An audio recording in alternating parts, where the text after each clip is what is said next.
Happy Tuesday, everyone. Welcome into Nightly Scroll. I'm Hayley Caronia. Quick reminder that if you want to join everyone in the chat, you have to do it on Rumble. Rumble.com/Hayley is the only place you can watch Nightly Scroll. We are Rumble exclusive. If you can't catch it at 6 p.m. Eastern time to scroll with all my homies in the chat, that's okay. You can watch whenever you want or catch it on your favorite podcast platform. Just search Nightly Scroll with Hayley on Apple Podcasts, Spotify, wherever you get your shows. And of course, you can always follow me at Hayley Caronia on social media for all the in-between content, all the personal content. But I've got a great show on deck for you tonight. The deadliest shooting in New York City in decades took place last night. I've got a former federal agent on deck to break down what we know. Then Jamie Lee Curtis is railing against plastic surgery, urging women to feel more comfortable in their bodies. So why didn't she encourage her now transgender son to feel more comfortable in his body? Plus, I was asked on TikTok what my thoughts, because I have been, the entire show yesterday, I was talking about Sydney Sweeney and the whole uproar about her American Eagle ad, the denim, and people were saying that it was Nazi propaganda and all that. So I was commenting on that. And then someone on TikTok asked me, what are your thoughts on the Ulta controversy? So Queer Eye star Jonathan Van Ness, his hair care line is being carried by Ulta, a beauty supply store. I was asked to weigh in on the controversy. You might be shocked by my response. I actually don't really think that there's a controversy at all. So stay tuned for that. Put your phones on Do Not Disturb. Nightly Scroll starts now. Around 6:30 p.m. Eastern Time, a 27-year-old lone gunman entered 345 Park Avenue, a work building, a skyscraper in New York City. The NFL offices are on the 5th floor of that building. However, the gunman got onto an elevator to the 33rd floor and opened fire there. Allegedly, this gunman, as you know, I have a rule of thumb on this show. I do not repeat their names because these people, they carry out these horrific acts. And then I think they like, whether they're dead or alive, they like the fact that they know that news organizations are going to repeat their name and say their name and give them this clout that they so deserve. I don't want to give them that clout. So for all intents and purposes, this is just lone gunman. I'm going to say gunman, sicko, monster, but I'm not saying his name. He was a high school football player, allegedly struggled with some mental health issues, as all mass shooters do. He had driven all the way from Las Vegas, Nevada to New York City to carry out this attack. 4 victims that we know of so far that were killed in this incident and others injured. But among the dead are an off-duty New York City police officer. He was the father of 2 young sons. His name is Didarul Islam. He was 36 years old. His wife is 8 months pregnant. This is the part that just absolutely rips my heart out. I can't imagine what she's going through. Prayers are not enough for this woman. I mean, truly, I can't imagine the hurt and the pain that she is going through. She's 8 months pregnant. She has 2 babies at home. Just horrific. And another one, Blackstone executive Wesley LePatner, she was shot and killed. She's also a mother of 2. Another recent Cornell grad was shot and killed. She was an employee at Rudin Management. At first, her family didn't want her name released, but it has since been released, and her name is Julia Hyman. She's just 27 years old. Horrible. Another security guard named Alan Etienne was also killed, and his union called him a New York hero. And then those are the 4 that were killed, along with the gunman who killed himself after this. But he also managed to injure an NFL employee, seriously injured, according to a staff memo that was released by Roger Goodell. So after killing and injuring those innocent people, like I said, the gunman killed himself. Authorities found a suicide note attached to him. This short note was written over 3 pages. Investigators say that it said this, quote, "Terry Long football gave me CTE and it caused me to drink a gallon of antifreeze. You can't go against the NFL. They'll squash you. Study my brain, please. I'm sorry. Tell Rick I'm sorry for everything." So I want to go over the coverage of this. I also want to note that he had the motive is, authorities are still working on the motive, right? But we know that he's mentally ill, right? I said this in the beginning, all mass shooters are mentally ill. No one of sound mind does this, but he was reportedly taking mental health medication. What that medication is, we don't know yet. But certainly if you drive across the country to go kill people and target the NFL office, he was never an NFL player. He played football in high school. Did he have CTE? Maybe. This is all alleged. But I want to show the security footage that was circulating on X yesterday. This is the picture or the first image that we saw of this gunman. And there he is walking in, again, it's still light out. It's the middle of summer in New York City, broad daylight, if you will, walking around with a rifle. I'm going to talk about this with my guest. But while covering this breaking news, this is what CNN's Aaron Burnett surmised about the gunman. Watch this.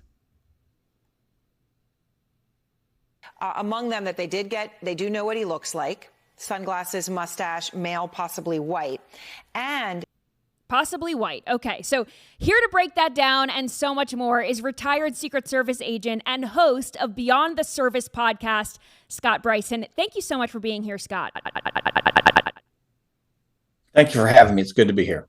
Awesome. I want to get first your reaction to this CNN reporting. And I will say I've worked in media for my whole career and I've produced in breaking news situations, and I'm not giving Aaron Burnett the benefit of the doubt.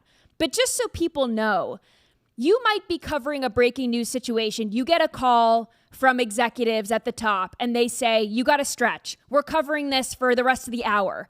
And in situations like this, you might not have a lot of information. So you might only know there was a shooting at a office building in Midtown Manhattan, and you have to stretch, and you would have a guest on like yourself, and it's very hard in those moments to not start speculating, but you can't speculate. And based on that photo, I'm not sure how she got possibly white, but certainly you don't start speculating when you just don't have the facts. All you have to say is, we don't know yet.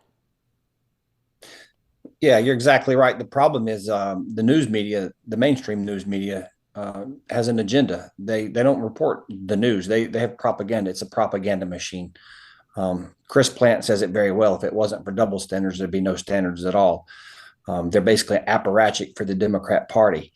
Barack Obama's half white, but they don't say that. They say he's half black. It's whatever fits their narrative. And they always want it to be a MAGA guy, a white heterosexual MAGA person is what they're always hoping for.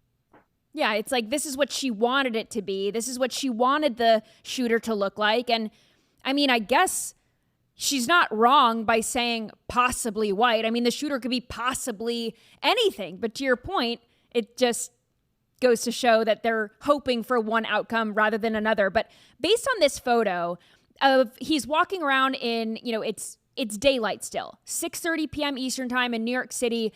He's walking around in New York City. A lot of the commentary that I saw on social media reacting to this photo is, how can something like this happen? How can someone walk around New York City with a rifle like this and no one step in, no one say something? What say you? Well, we talk about this a lot on my podcast. And of course, I do a lot of videos on Instagram as well. And there's a thing that I like to talk about called the color codes of awareness. And people are in condition white most of the time, which just means they're oblivious to what's going on around them. There's a wider angle of this shot where two gentlemen are behind him. It looks like they're 40 or 50 yards off to his behind his left shoulder. Now, they're not on their phones. A lot of people walk around with their heads down, their noses in their phone. And I fuss at people about that all the time. I'm like, pay attention. It's situational awareness. You have to, right. You don't walk around paranoid, but you have to walk around paying attention. And you should be able to leave work and go to the bar or go to the train station and be talking and thinking about what's next that night without having to worry about this stuff. But you can also pay attention. I think it's called happy medium.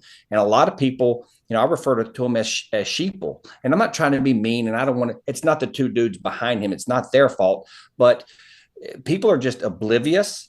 And unfortunately, the media, the mainstream media, not stuff like this, not your show, but they've talked about toxic masculinity till they're blue in the face. And there's, unfortunately, and I don't want to make this about me, but there are some alpha dudes out there. There's some type A's. Dan's one of them. There's some type A dudes out there. But unfortunately, there's a lot of beta males.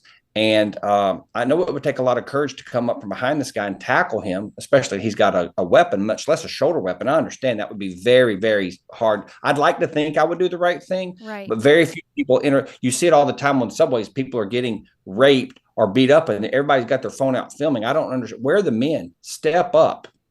Oh, absolutely. I was talking about this with my producer, Andy, earlier because he called me and we were discussing this story, and we talked about the bystander effect. The bystander effect is, well, I'm not going to call someone because surely someone else has already called. And then that makes me freed up to just take my phone out and film it, and hopefully I go viral on social media. This whole social media era, and I'm guilty of this in that I'm always on my phone. I'm not guilty of, I'm still a human being. If I saw someone getting hurt, I would step in. And it has happened to me. I lived in New York City for 7 years, and I remember I was on a 4 train going uptown, and I got on at Bowling Green Station. I remember this like yesterday. And I remember this, and thank God I got on the last train car. Because if I didn't get on the last train car, I wouldn't have known which car I was on in the subway. But it was me, one other woman sitting right across from me, and a couple at the end of the train car. And all of a sudden, the man in that couple starts beating the you-know-what out of his girlfriend. And in that moment, it's horrifying because you're sitting there and you're thinking, okay, if I step in, and I want to step in because there's a woman getting beaten, but I'm also a woman, and that means I'm probably next, right? Like if I step in to try to help this woman, I mean, this other woman and I we're making eye contact, sitting across from each other in the subway. And it's like, we're like pathologically asking each other, what are we going to do? And we get to the next station. Thankfully, it was fast. I got out. She got out after me. We went into the next car. I called the police, and they asked me, what train are you at? What station are you at? Because none of the police officers are in the subway. It's mind-boggling to me. That's where all the crime happens, and they're like all sitting around in Times Square together. It's crazy to me. But I remember calling the police, and they said, what car are you on? I said, the last car. It's going to be in Wall Street Station in probably like 2 minutes. And they were like, perfect, we'll be there. So I don't know whatever happened with that, but I feel for you in that moment. And you're trained. You're a former Secret Service agent.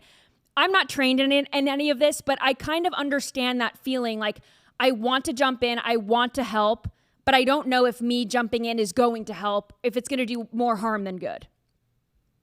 Yeah, no, I think that's a very fair assessment too. But you have to realize, and I don't want to ruffle feathers by saying this, but it's biology. Men have a role and women have a role, right?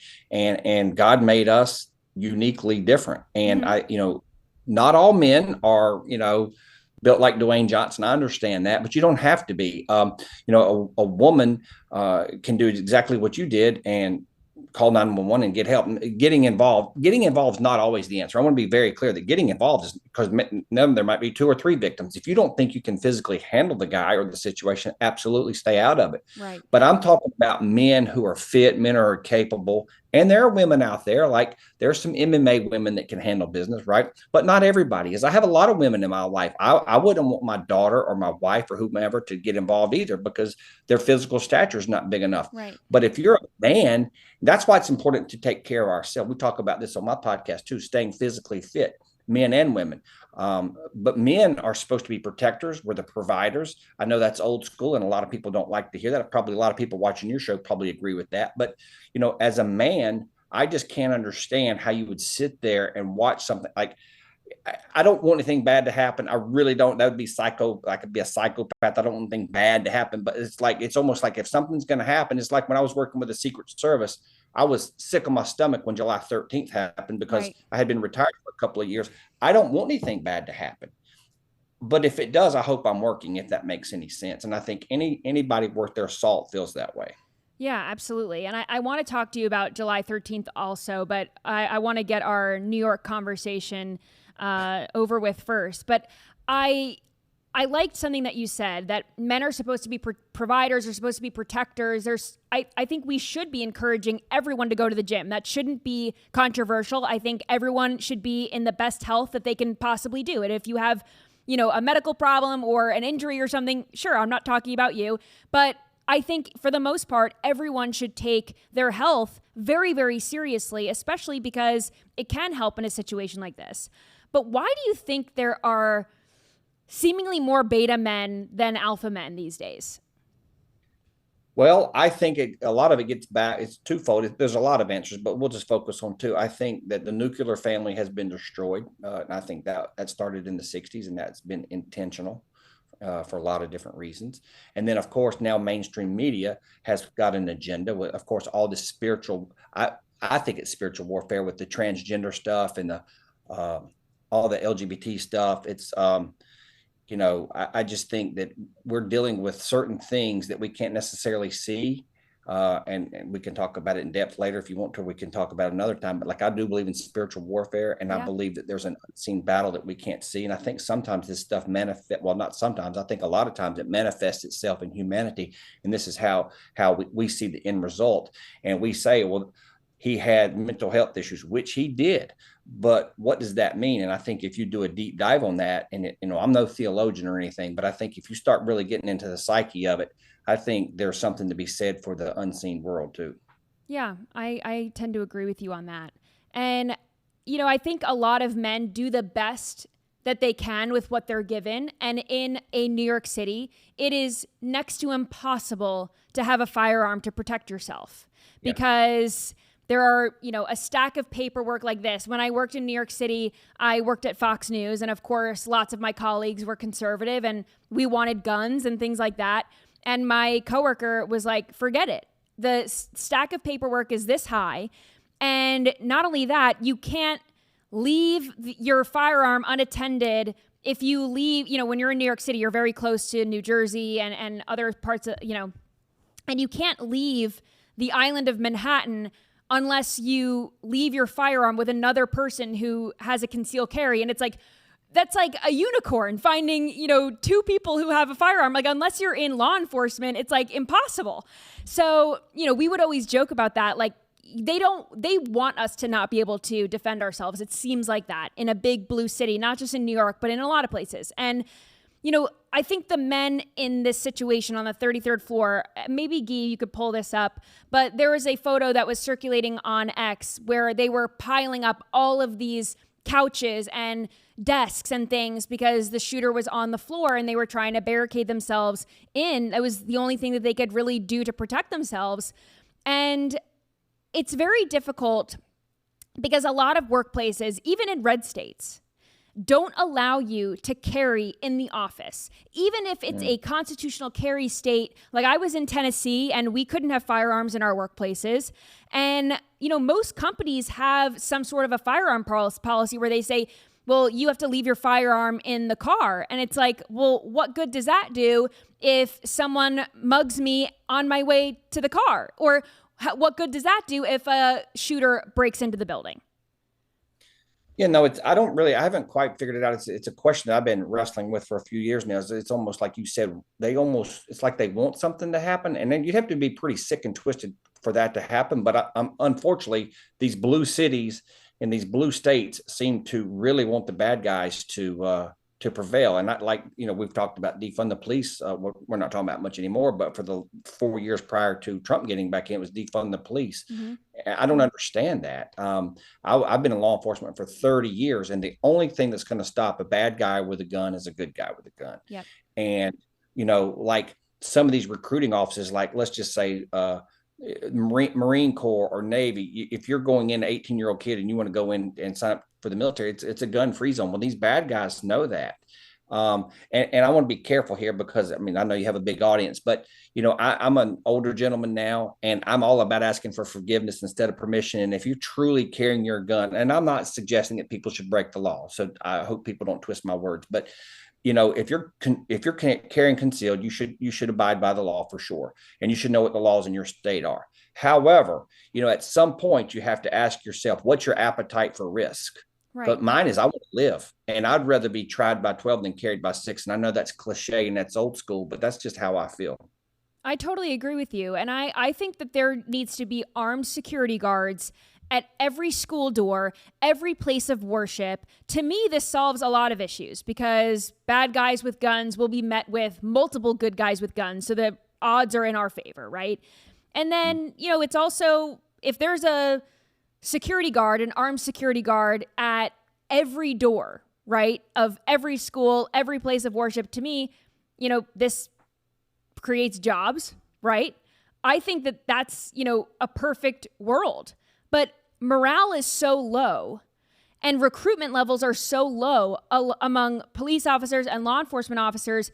How do we make law enforcement a career that more people want nowadays after all the defund the police? Yeah, that's a good question. I think you have to pay your people. Teachers are another category, right? You get what you pay for, and I don't mean that to be disrespectful at all, because I have been a sheriff's deputy, I have been a police officer, I have been a federal agent. But one of the reasons I decided to go federal was because I wanted to be able to provide for my family, and I couldn't do that. Now that we're going way back into the 90s, but I couldn't do that making $24,000 a year. But it's all relevant, right? We're all relative now because the cost of living. So you may be making your 50 or 60,000, but you live in San Francisco or New York. And how do these guys do it? You have to be willing to pay. These executives are making millions and billions of dollars. That's good. If your company is making multi-million or multi-billion dollars, that's wonderful. I say go get it. If you can get it, go get it. But at some point, we need to reevaluate. And I'm not talking about distributing the wealth like the left is talking about, but like we have to up the ante for the teachers and for the police officers and people like that, because otherwise, why would you want to do that job? Yeah, I totally get it. And speaking of New York City and socialist crap, if you will, New Yorkers voted for Zohran Mamdani to be the Democrat candidate for mayor. And he wants social workers to respond to domestic violence cases and other situations like that. And I'm not insinuating that they would send a social worker to handle the situation like we just saw last night. But is there, in your opinion, any situation in where a social worker would be better suited than a law enforcement officer? Well, I used to work with some social workers very closely, and they are wonderful people, and they have a very significant role to play, but it's not law enforcement. One of the most dangerous things you can do other than pulling a car over is go to a domestic. If a man is beating his wife and then the cops show up, there's a time to talk and there's a time to act. And unfortunately, sometimes people, the only thing they're going to respond to is physical presence and a physical reaction. Just like the terrorists. I know we're not talking about that tonight. There's a place for diplomacy and there's a time to act. And you can't send a social worker in there. It's just a horrible idea. The people that come up with this stuff, they're living in fairy tale land. They just, come out. If you think that's a good idea, I would recommend doing a ride along at your local police department, especially on a midnight shift, even in a small town, and see how you like that. Yeah, I would imagine that lots of social workers wouldn't be equipped to handle some of the situations that law enforcement officers are trained to handle. And, to your point, there's a time and place for social workers, and that's wonderful. But there's also a time and place for law enforcement, and I think they deserve to be celebrated for the sacrifice that they do every single day when they go to work. So I want to get your take on this. Sorry, you go ahead. No, all I was going to say is like what's going to happen if you roll into it, and you could what if it to death, but what happens if you send a social worker to a situation and the guy needs to be arrested? Right. First of all, they don't have arrest authority. And then how's a 120-pound woman going to arrest a guy who weighs 250 if he doesn't want her to? It's not happening. Yeah, and she's probably not armed. To your point. She's not armed. She's not armed, and she's also not got the authority to do it. It's just it's a horrible idea. Yeah, I agree with you. And another horrible idea is how the left glorifies murderers like Luigi Mangione. Luigi Mangione was the United Healthcare CEO. And, I fear that the glorification of Luigi Mangione, it fosters a society that is just normalizing this kind of behavior. Luigi Mangione he shot the United Healthcare CEO in broad daylight. He wasn't even a United Healthcare, that wasn't even his provider, but he was just a disgruntled, hurt person, and he decided to take it out on this random man. And it's horrible. And you see the social media response, because leftists loved his cause. They thought that he stood for the man and sticking up to the government and big corporations that are robbing people. And a lot of people who want free healthcare agreed with Luigi Mangione, which is insane. They're siding with a murderer, like a cold-blooded, evil murderer. And not only that, on social media, there were thirst trap videos made and edits making Luigi Mangione out to be this like sex symbol. And then when I see more shootings like this take place in New York City, it begs the question, like, was the left's reaction, did the left's reaction cause this? Well, I think words matter. They love to say that, they like to talk about rhetoric. Well, what about your own rhetoric? I mean, when Obama was in office, that's when those 5 Dallas police officers got killed. You can only say things for so long. They love to call Trump a Nazi and all this other stuff. That's their favorite thing to say, or a MAGA nationalist, whatever the heck that is. I it's like, you have to be careful what you say. I mean, look at Maxine Waters and all these people, get in their face, harass them at restaurants. I mean, some of these people that are listening to this stuff, like Rush Limbaugh used to say, they're low information voters, and they're going to do what you tell them. They're basically just waiting. They're getting riled up. And the Democrats, or the left in particular, they do all their things off of emotion, where we tend to argue our points from data points, right? So it's like 2 + 2 will never be 5. I don't care how much you want it to be, it won't do it.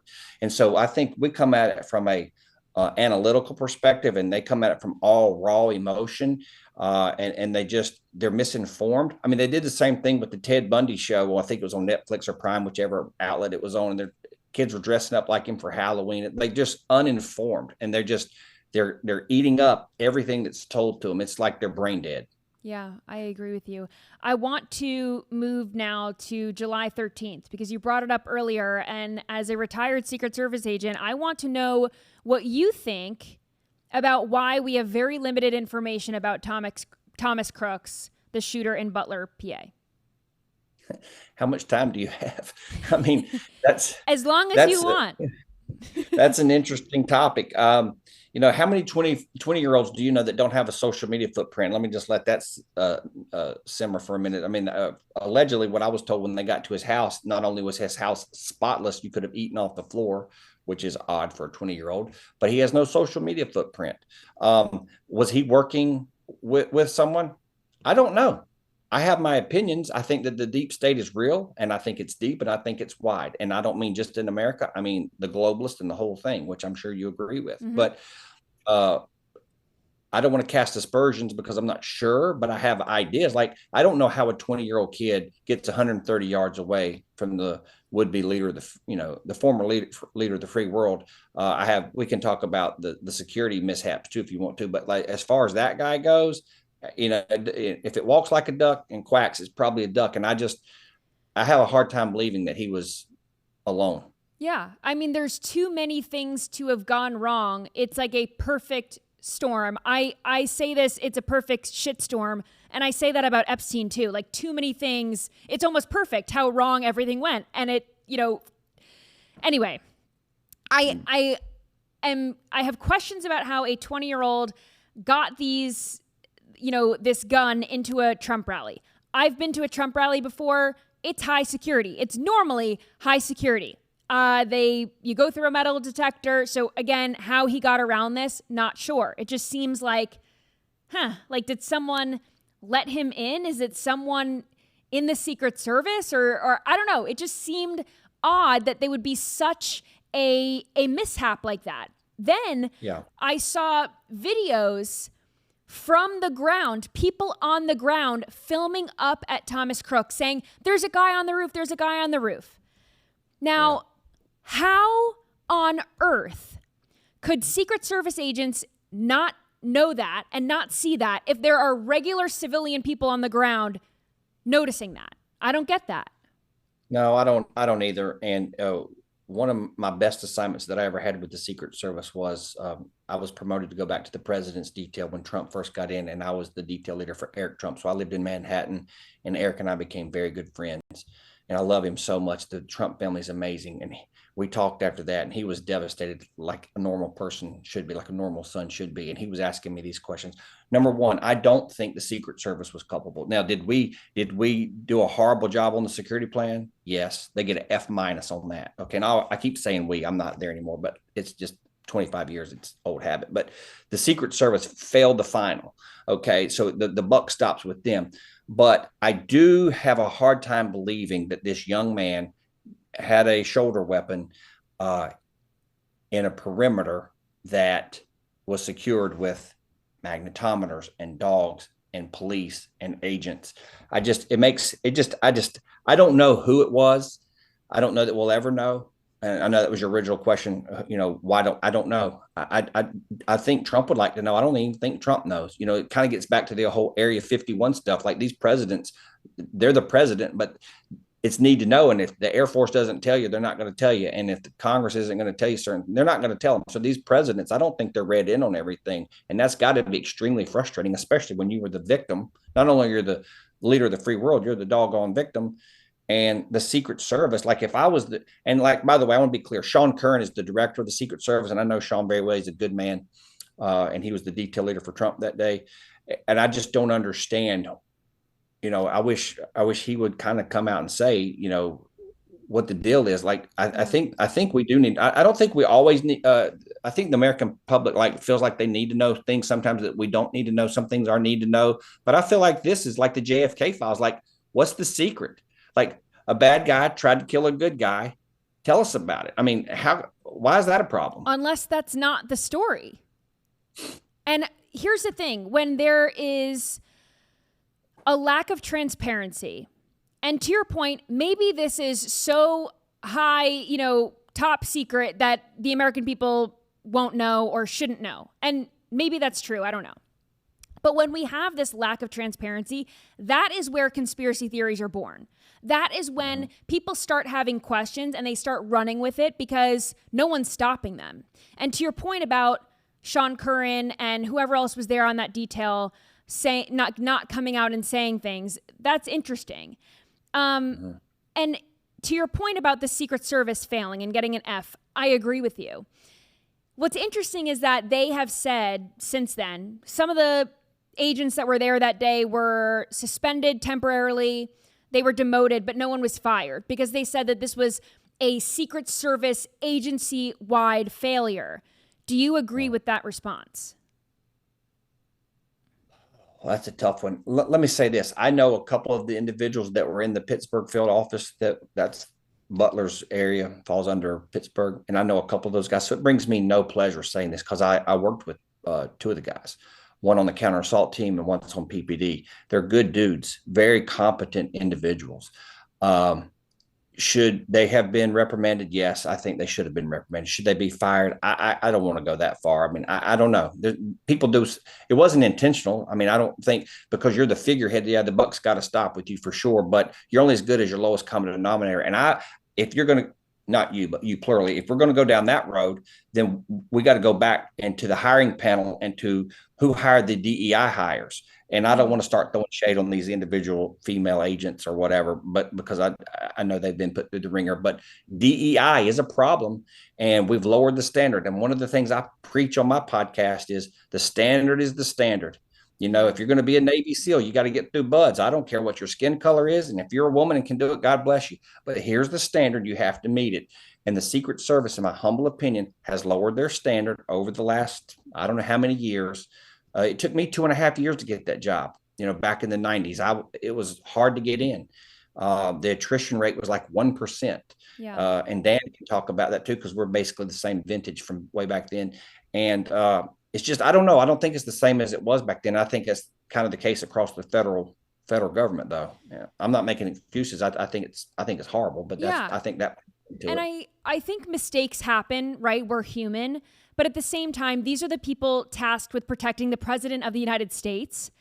And you can't make mistakes like that. I mean, by the grace of God, President Trump is not dead today. By the grace of God alone. I mean, he moved his head not even an inch and it just grazed his ear. It could have been so much worse. And to your point about proving yourself and being the best of the best, like, and not being a DEI hire? Like, how do you pick out the Secret Service agents that are equipped to protect the president? Like, how do you prove yourself as being the best of the best? Because I think the best of the best were not chosen that day.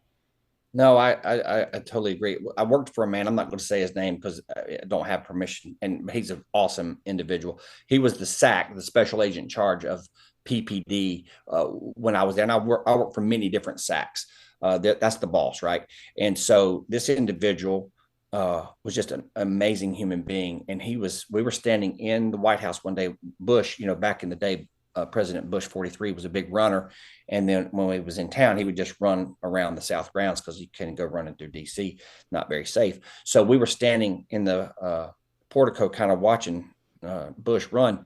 And he called me Scotty, and he said, "Hey, Scotty, he said, if a person wants to be on PPD, I think they should be able to go through the CAT program." Now, he had been a CAT guy, and I had been a CAT guy. So CAT's just the counter assault team. It's basically the SWAT team for the Secret Service.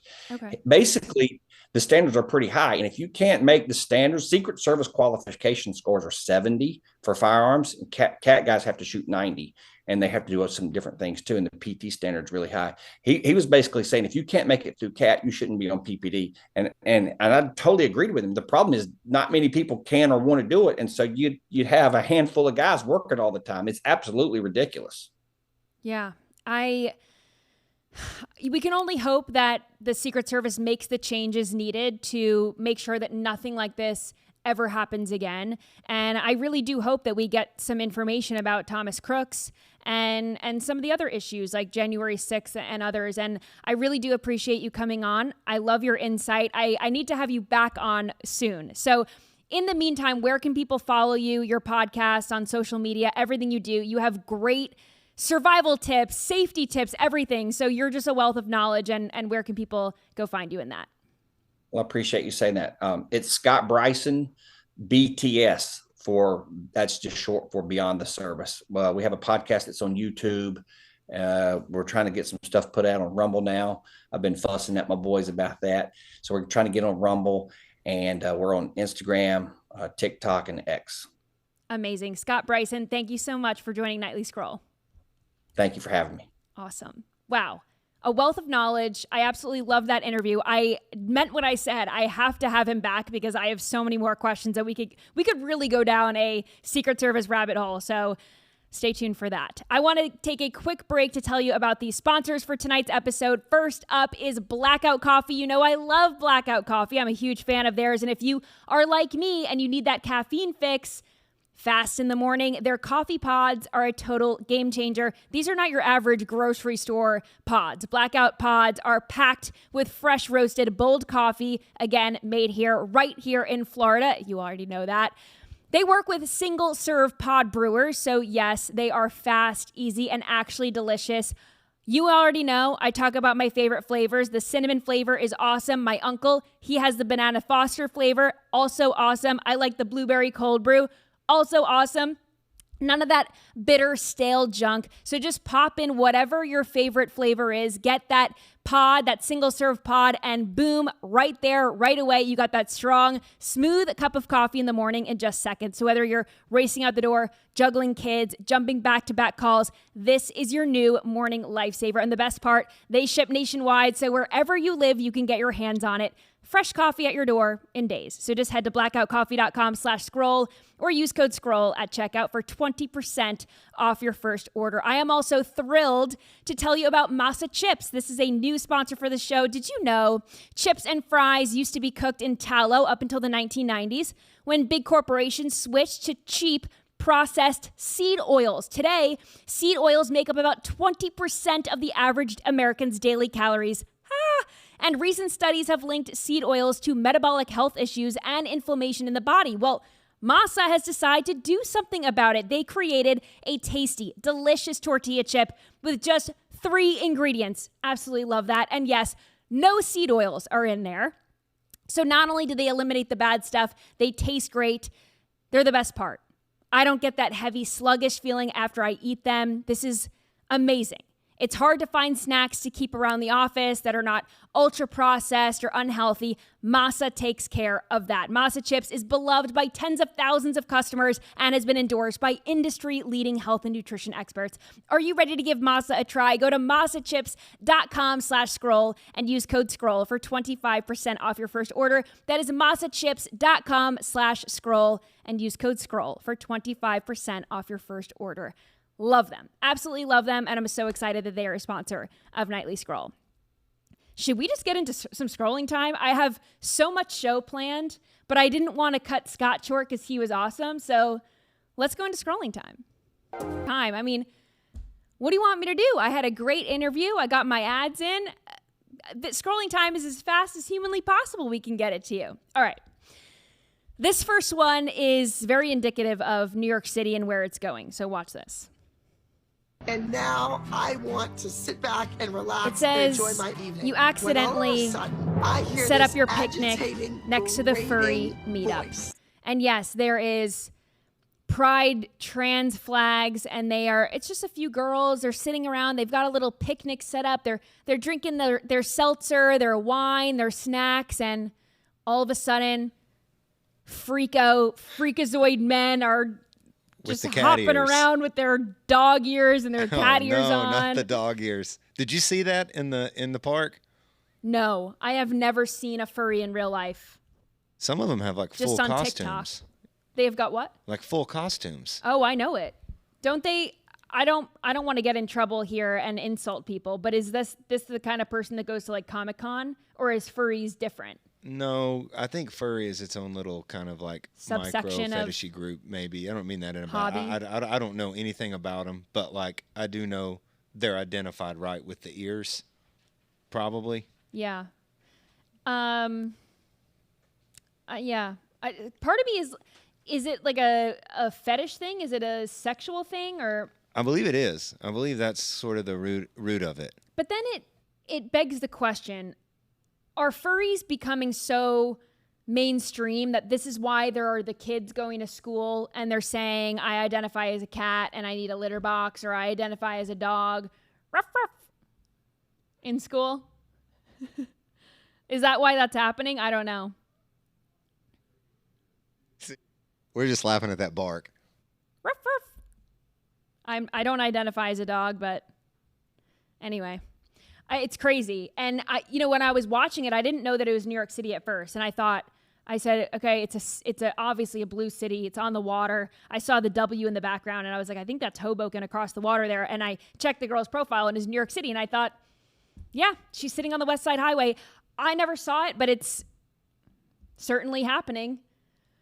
I saw a video on TikTok once.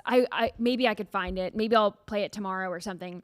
But there was a wedding and they set the wedding up and there was a furry convention at the same hotel. Could you imagine? You're dressed in your gorgeous wedding gown. You're getting ready to marry the love of your life and there's freaking furries walking around the hotel lobby. Full costume furries. Full costume furries. I mean, that's like a panda and a wolf are walking around. I mean, straight like an NBA game mascot. These things cost thousands of bucks, and these furries buy them, and they cannot just smell hang good in out there. And get to know each other, I guess, at a furry convention. I already know those suits smell so bad. I would not want to be anywhere near them. Totally mentally ill, by the way. I think if you're an adult, and I'm not talking about the mascots at games or whatever, but if you are a self-proclaimed furry, you put on a costume and you go meet up with other adults who wear these costumes and it's some kind of like a weird fetish or something, or like a hobby, I think you have a mental illness. I'm just going to come out and say it. I get the same vibes as a Disney adult. Disney adults aren't as bad as furries, but it just seems like you have some sort of unrepressed childhood trauma that hasn't been dealt with, and you get joy out of things that you should leave in childhood, but you're an adult. It just seems like it's a mental illness. So make asylums great again. That's all I'm going to say. Yeah. All right. I want to get into this Ulta controversy. So again, I was talking about the Sydney Sweeney stuff. Someone on TikTok said, I need to hear your take about the Ulta controversy. So some conservatives have vowed to never shop at Ulta again, a la Bud Light, because Ulta has decided to feature Queer Eye star Jonathan Van Ness's hair care line. Many of you will probably be surprised or even mad at my take, but before I get to that, watch this.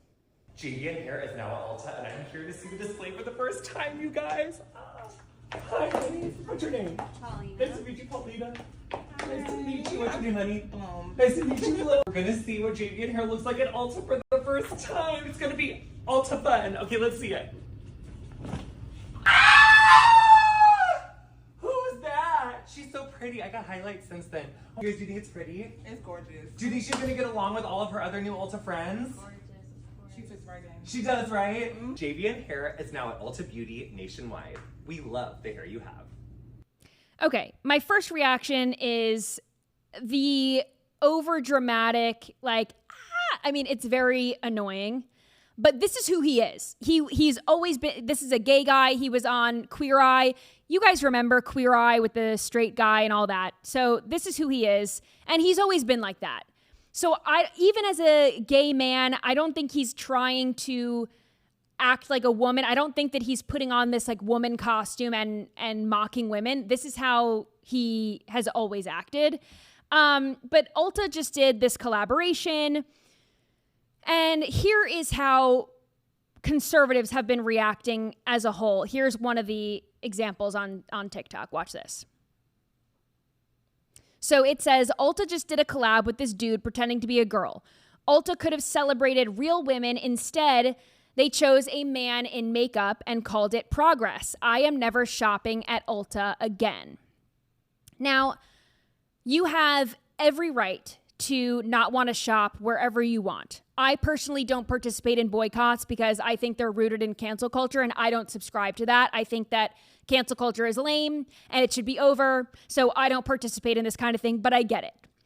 Conservatives don't want to give their money to Target or Nike or companies that don't align with their values, and that is A-okay. So this woman in particular and others have decided to boycott Ulta over this. And again, that's totally fine. But here's why this controversy is odd to me. I actually don't think it's a controversy at all. Jonathan Van Ness is a celebrity.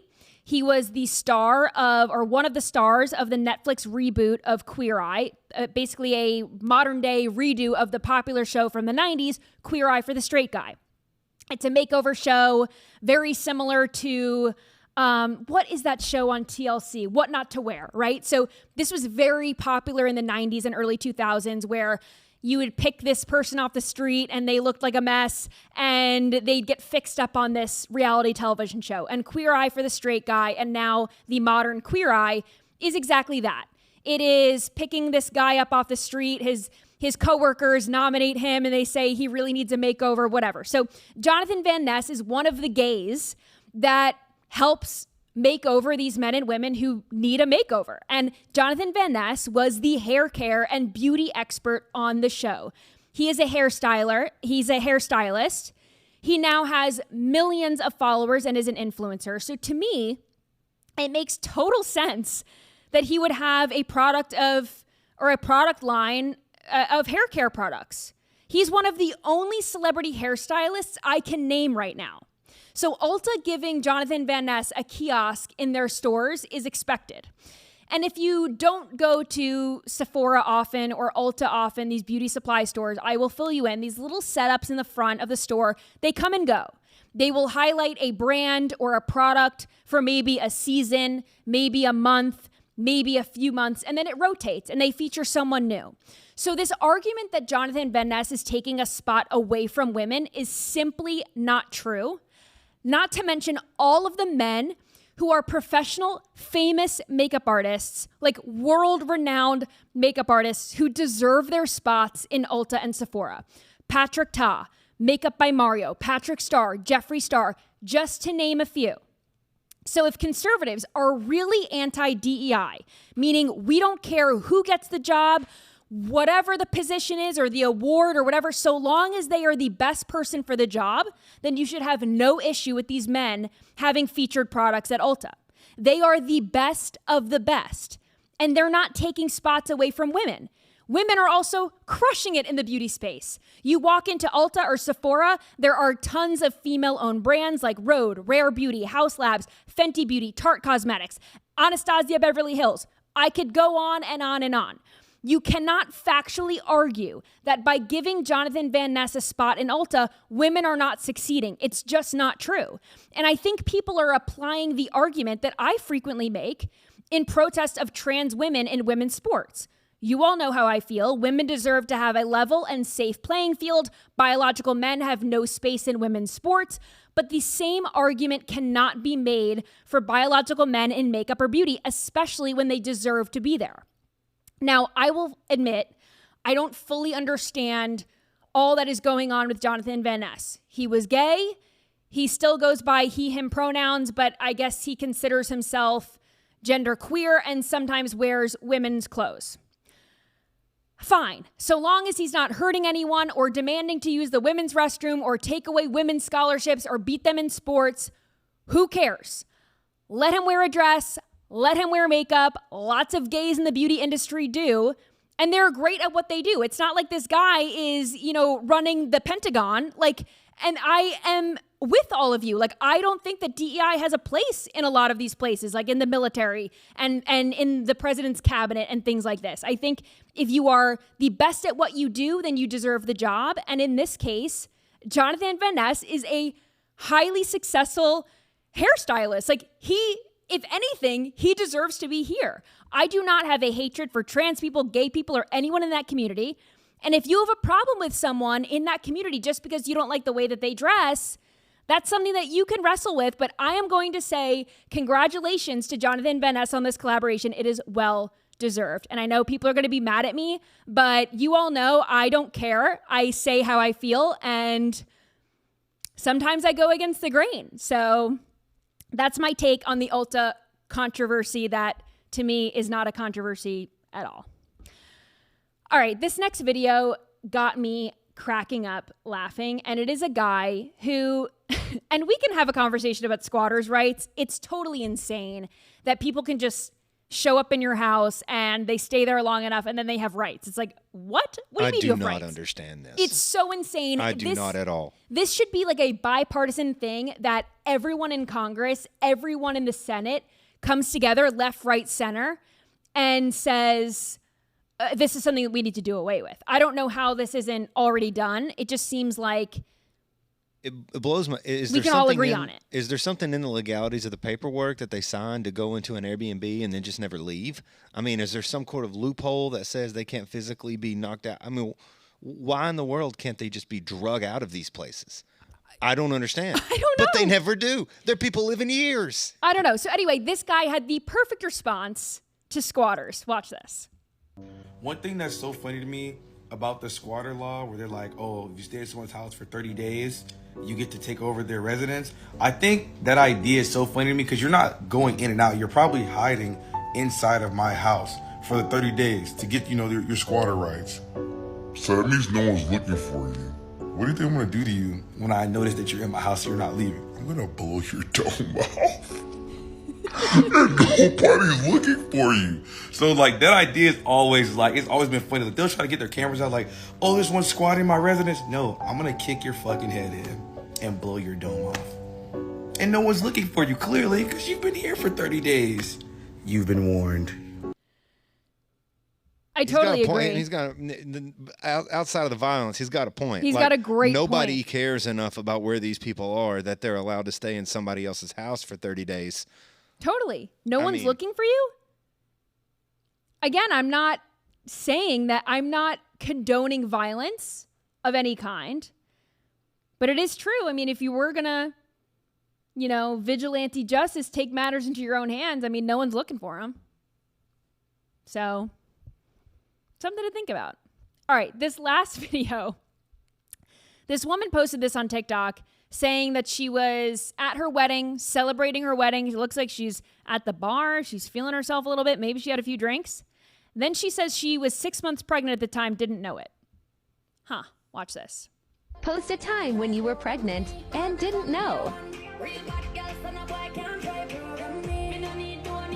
She She's feeling herself at the bar. She's in her wedding dress. Apparently 6 months pregnant, didn't know.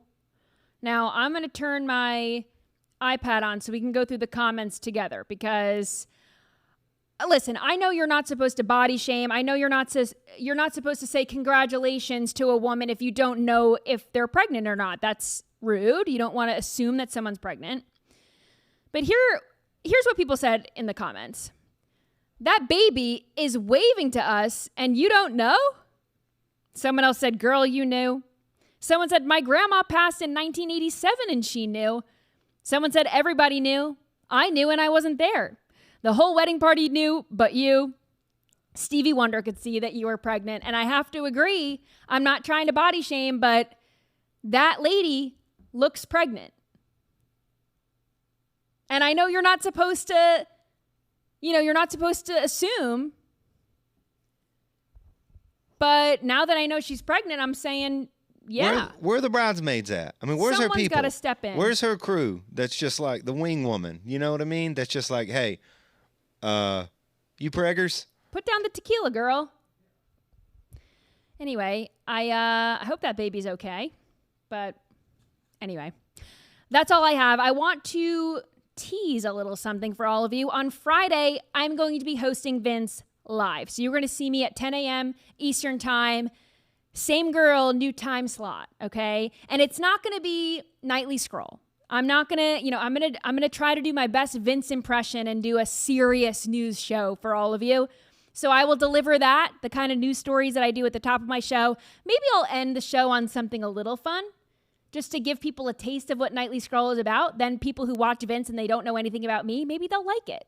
Maybe they'll say, yeah, I need a little fun in my evenings. Maybe we'll get some new homies in the chat after I host Vince. And I will be also guest hosting his radio show as well, co-hosting with Jim. So that'll be a lot of fun. My first time doing radio ever.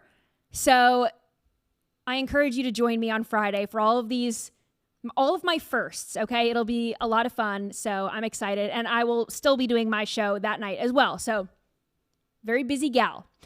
Thank you for scrolling along with me and watching this evening. You got to do it on Rumble, rumble.com/Hayley. Just a reminder to go to the Bongino Report channel, smash the like button, make sure you're subscribed so that you never miss a show. Even if you watch on Rumble, go over to Apple Podcasts and Spotify, leave a review, leave 5 stars, say something nice. I appreciate it. And of course, you can follow me in the meantime at Hayley Caronia on most platforms. And I'll see